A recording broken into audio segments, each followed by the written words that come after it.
I'm so excited to be here and I have so much to share. What Mel shared, I think it is probably the best roadmap I've ever seen on how to go from A to B, where you are now to where you want to go. It's so tactical. And I really want to build on that because I really enjoyed seeing the destination painted, but also the process and giving those nitty gritty steps of how to get there. And so I want to share two main things with you today. And we'll go into a lot of detail on them. And I've got a lot of tactical stuff to share about implementing them at the end. But the two things are, and you might want to write this down, destination flexibility and process flexibility. Now, this all has to do with starting your dream, whether that dream is your personal dream, whether it's something you are thinking about with a business you want to start or a business you already have. These two things are incredibly, incredibly important when you're thinking about where you want to go and how you want to get there. So the idea of destination flexibility, let me tell you about why this is really important to me. So a lot of people see Boss Babe, they see millions of followers, they see this brand that's a household name, and people kind of expect that I knew exactly what I was doing when I started this, right? And the truth is, I didn't. I knew where I wanted to go generally.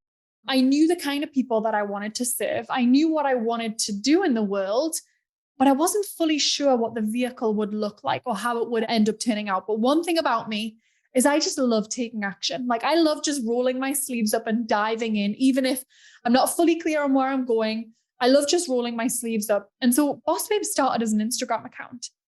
And a lot of people at the time, and this was in 2014, a lot of people at the time were saying, wait, you wanted this to be a business, but it's an Instagram account? How are you going to turn that into a business? People at the time hadn't really seen the ability to turn an Instagram account into a real business. They hadn't really seen any of that. Influencer marketing was quite new. And influence, I mean, you were an influencer if you had, a couple of thousand followers. Not that that's not a lot, but it's obviously changed significantly. And so a lot of people didn't see that. But I knew I had a destination in mind and I was really flexible in the process. So one thing that I just prioritized doing was putting one foot in front of the other and kind of tuning into what my skills were and what I could offer. Because my belief is that if we hold on too tight to the ideal outcome, we really block ourselves from it, right? And so what I mean by that is we're talking about starting a dream, getting to a dream. One thing that I want you to let go of is the idea that your dream is fixed. So the idea that once you hit this goal, you'll instantly be happy forever and nothing ever needs to change, right? Because it's probably not going to happen. You're going to hit that goal, you're going to achieve that dream, and then you're going to be thinking about what are my next goals for maintaining where I'm at, or maybe taking the next step, or, doing something else that feels aligned to me in that chapter of my life, because dreams are not fixed. And the best person I think that talks about this is Simon Sinek. He has an amazing book called The Infinite Game, and he talks about infinite and finite games. So finite games are those with a clear end goal and a winner, right? Like a game of soccer. An infinite game is the one with no end goal and no clear winner. And so that applies to business, right? There's not really an end goal and a clear winner when it comes to your business life. This one business you're in, maybe, but not your business life or your career.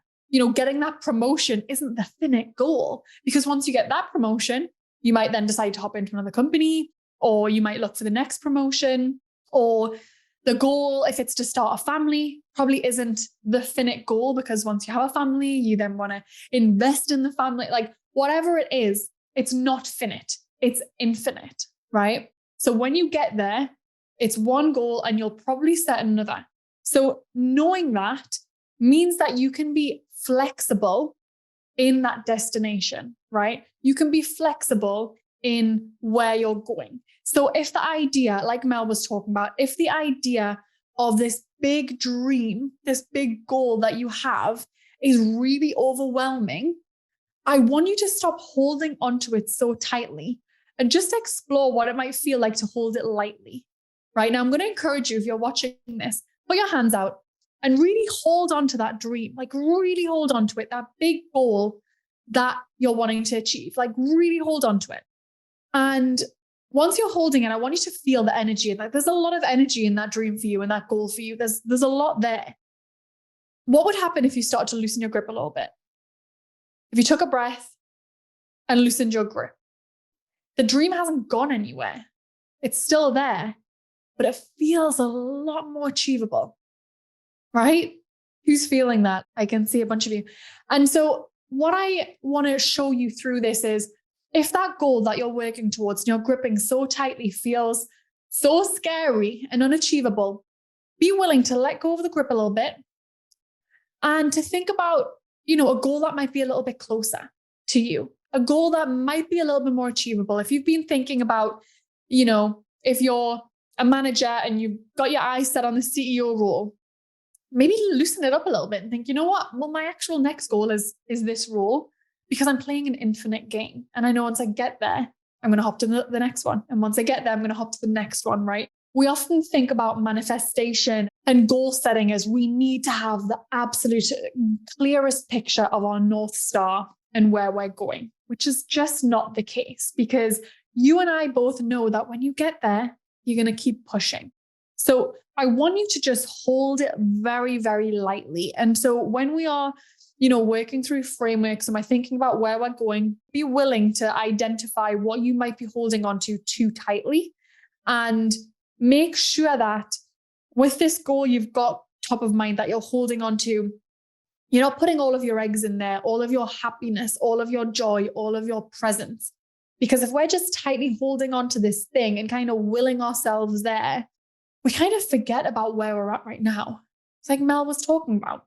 And we can forget about the presence. We can forget about happiness. We can just get so caught up in next, and more, so tightly gripping to what this dream is, that we really don't take a second to stop, lighten the grip, breathe, and think about being happy right now, being happy without the big destination, without the big goal, without the big dream achieved. And so that's why I really, really want to emphasize destination flexibility. And if you can be willing to be flexible on exactly what that destination is, it's going to feel a lot more achievable.